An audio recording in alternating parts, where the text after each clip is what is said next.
അസ്സലാമു അലൈക്കും വറഹ്മത്തുള്ളാഹി വബറകാതുഹു.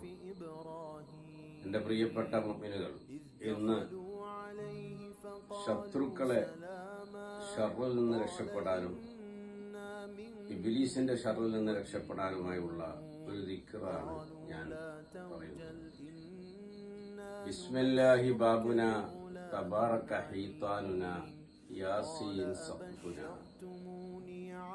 ഈ ദിക്ർ എല്ലാവരും രാവിലെ സുബഹി നിസ്കരിച്ചിട്ട് 11 പ്രാവശ്യം ചൊല്ലിയാൽ ഇൻഷാ അല്ലാഹ് അവരുടെ ജീവിതത്തിൽ നേരിടേണ്ടി വരുന്ന ബുദ്ധിമുട്ടുകൾ, ഇടങ്ങേറുകൾ അല്ലാഹു തആല കാത്തുരക്ഷിക്കും.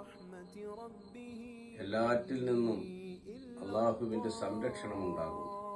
അല്ലാഹു അവന്റെ പ്രത്യേകമായ ഹിഫ്ളിൽ നമ്മൾ ഒരുമിച്ച് കൂട്ടട്ടെ. അസ്സലാമു അലൈക്കും വറഹ്മത്തുള്ളാഹി.